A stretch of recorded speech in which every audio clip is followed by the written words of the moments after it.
What is going on, guys? It is Wrestlelamia here, back with another video. It's Friday the 13th, so will there be any strange goings on during Smackdown, especially with The Fiend always lurking about? Join us now as Wrestlelamia analyzes the 13th March edition of Friday Night Smackdown, as well as the wildest news stories and rumors you need to know, including Triple H getting demoted, cameras catch something the WWE didn't want its viewers to see, JR says there's no hate for Vince, where was Paige, WWE Backstage on hiatus, Florida to cancel Mania and some more backup plans for Mania and much more. As always, we aren't going to recap the matches, but look at the good, the bad, and the downright ugly.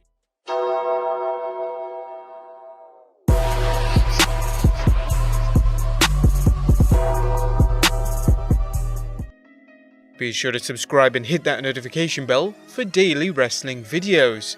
As always, we start off with the good as number 1, making the best of a bad situation. Kudos to everyone in the WWE for stepping up to provide entertainment for a world dealing with unusual troubles. Yeah, WWE doesn't want to lose any more money than they have to, given all the venues that have cancelled events, but they deserve props for giving fans a chance to get away from the current craziness. Tonight's show was a good distraction from all the negativity surrounding us. Number 2, a night of empty arena matches. There's no question the empty arena format was surreal, something that the announcers brought up, and wisely Michael Cole and Triple H pointed out that tonight's environment was much different than what the wrestlers are used to, and that superstars who feed off the crowd were missing that element. Likewise, when Michael Cole interviewed Roman Reigns and asked the big dog what it was like coming out to no audience. While it took a bit of time adjusting to the show's unusual format, it was enjoyable, albeit a bit different. The WWE was wise to include some highlights from Sunday's Elimination Chamber SmackDown Tag Team Championship match, mixing things up.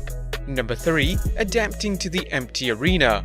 There's no question the empty arena proved a bit awkward, so the WWE wisely ran more backstage segments than usual, helping to hide the fans' absence. They forwarded some angles, including the budding program between King Corbin and Elias, as well as what looked to be a possible alliance between Drew Gulak and Daniel Bryan that will culminate in a war against Sami Zayn, Cesaro, and Shinsuke Nakamura. Number 4, Triple H's side hustle. Triple H was definitely Employee of the Month tonight. He was a cameraman, a commentator, and makeup artist. Now, although he doesn't think he's good at commentary, the cerebral assassin provided some fun and engaging color commentary during Smackdown, talking up the importance of the WWE Performance Center and the number of superstars who started there, as well as putting over WWE's female performers. Hunter's commentary was insightful and humorous, including a dig at Vince McMahon's legendarily bad calls, what a maneuver, and he even found time to mention his recent demotion. More on that later. And number 5, a great promo. John Cena has always divided fans, so his appearance in an empty arena was undoubtedly the oddest moment of a surreal show. Nevertheless, the face that runs the place cut a great promo on Bray Wyatt, talking about Wyatt blaming his loss to Cena at WrestleMania 30 for his career downward spiral, when Wyatt should be blaming himself. Wyatt's appearance at ringside was odd, as Wyatt is rarely seen outside the Firefly Funhouse, and his confrontation helped set up their match at WrestleMania. Both superstars were terrific on the microphone and helped further what should be the way to get The Fiend back on track following his loss to Goldberg at Super Showdown. But that was the good. What about the bad? And to be fair, there's not much of it, as number 1, an angle too close to home. Tonight the WWE may have crossed the line a little when they had King Corbin mock Jeff Hardy's recent DUI arrest. Regardless of whether Jeff went along with the promo, it was in bad taste and a terrible way to reintroduce Jeff to the blue brand. It's par for course, but it was an unnecessary blemish on an otherwise good show. Of course, there not being too much bad, there was no downright ugly. But overall, although Smackdown was awkward at times without any fans present, the WWE nonetheless put on a good show and featured some excellent matches. Daniel Bryan's alliance with Drew Gulak looks promising, and it's good the WWE didn't treat this episode of Smackdown like a best of show rather than furthering storylines. With the current health crisis making empty arena shows the new reality for the time being, you can be certain the future shows will only get better as the WWE works out the proverbial kinks and finds a way to focus on the advantages of a studio show and downplay the lack of an audience. Triple H added a lot to the show with his humorous quibs, and Michael Cole was a good sport in bearing the brunt of the game's jokes. We wish we could have Triple H on commentary every night, but that was our review of Smackdown. Let's move on to the news, as our first story looks at whether Triple H has been demoted. Let's talk that Triple H was recently demoted in the WWE, with this week's edition of the Wrestling Observer newsletter reporting Levesque was head of talent relations, his main job, but also oversaw many other departments in his roles as EVP of talent, live events and creative. So he was moved away from being in charge of talent, and his main duties are now NXT, selling NXT television rights overseas and expanding NXT globally. Brad Blum, Vince McMahon's chief of staff, took over Levesque's other duties as executive vice president of operations, overseeing the divisions Levesque was formerly overseeing. According to The Observer, there were rumors of a demotion, but only recently did it come to light regarding just who was demoted, and if The Observer's sources are accurate, it indeed is a demotion.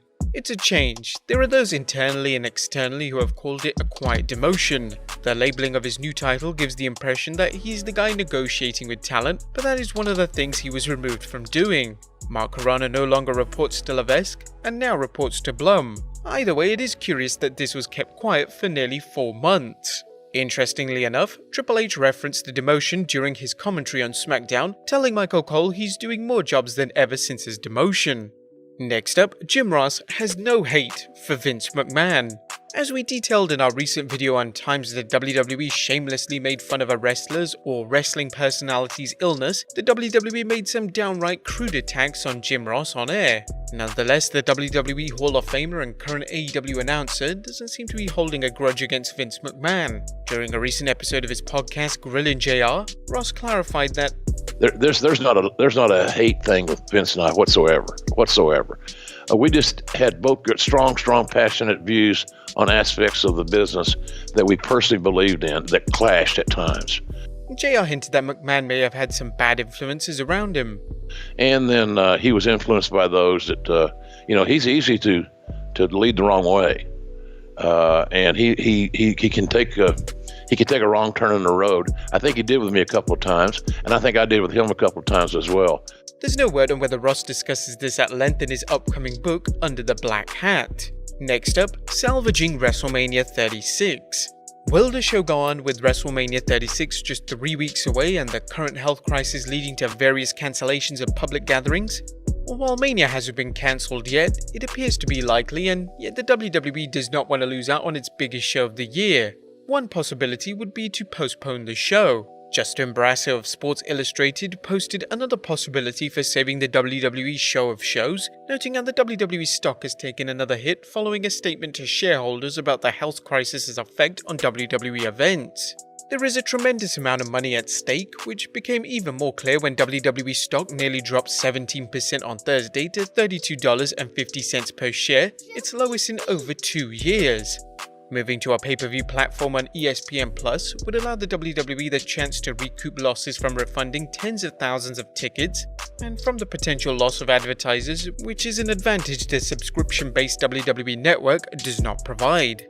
Could this be the impetus the WWE needs to license its streaming rights to ESPN Plus or another service? With so many sports events currently suspended or cancelled, the WWE may have another option, as Barrasso suggests. WWE could also attempt to sell the broadcast rights to a cable network. If WrestleMania were broadcast on network television, it would draw an outrageously high rating. Would a network like Fox, which already airs SmackDown, be willing to meet McMahon's financial demands for the rights to air WrestleMania? Do you think WrestleMania could ever end up on free TV? If so, what would it be like watching it with commercials? Be sure to leave your comments down below. Next up, cameras catch something the WWE didn't want its viewers to see. Well, considering there was no audience, when SmackDown cut to a commercial, there was really no point of the performers wrestling during that commercial break. But unfortunately, the cameras didn't cut away at the right time, leading to a bit of an awkward moment. It's not a massive mistake or anything like that, but it's still funny to see the wrestlers just immediately stop wrestling. And next up, WWE Backstage on hiatus. Following WWE Backstage's anemic ratings, many fans weren't surprised to hear that FS1 put WWE Backstage on hiatus. However, FS1 announced that WWE Backstage is but one of the cable network studio shows being put on hiatus. Out of an abundance of caution, we have made the decision to suspend production of our live FS1 daily studio shows through at least Friday, March 20th. Our top priority is the health and safety of our employees. We will continue to monitor the situation and adjust accordingly. Whoa, WWE Backstage getting postponed? How will those 10 viewers cope at home? Next up, a chilling possibility. Although the plans for WrestleMania 36 remain uncertain and Justin Barrasso raised some possibilities, he also presented a scenario where the showcase of the Immortals could be cancelled outright. WrestleMania plans could change in an instant if the talent contracts the virus. The tenuous nature of the situation showed this past week. American Pro Sports changed the moment it was announced that Jazz center Rudy Gobert tested positive.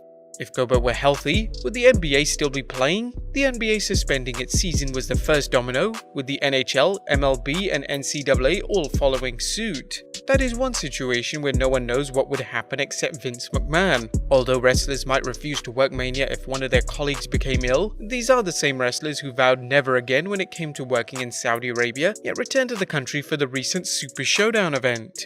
Where was Paige? Now, if you're wondering why Paige wasn't at Smackdown tonight to confront Bayley, she tweeted the reason why. Sorry guys, travel made it very hard for me to get there for Smackdown Live with everything that's going on. Completely out of my control. Very sorry, but at least Bayley is keeping you entertained. Hopefully we can see Paige on next week's edition of Smackdown. Next up, Florida to cancel Mania. Although the plans for WrestleMania 36 remain uncertain and Justin Barrasso raised some possibilities, Hillsborough Commissioner Les Miller said they would pull the plug on Mania if Vince does not make the call to cancel the event. Speaking on Fox 13, I'm hoping that Vince McMahon and WrestleMania and WWE make the call themselves, but a week from now, if they've not done that and we're still in the situation we're in, we'll probably have to pull the plug on that. Hillsborough County Sheriff Chad Cronister said that he hopes the WWE follows suit. I commend every sports franchise for erring on the side of caution. I hope the WWE follows suit. I don't ever want to see people put profit over public safety. Whilst WWE will assess the situation next week and with other major sporting events cancelled, WWE is just going to have to accept that Mania isn't going to go ahead as scheduled and the best action would be to delay it. But there you have it guys, our analysis of the 13th March Smackdown as well as the wildest wrestling news stories and rumours you need to know. What did you guys think of tonight's show? Let us know in the comments down below, subscribe if you haven't already, follow us on Instagram and Twitter, and I'll see you next time with some more wrestling content.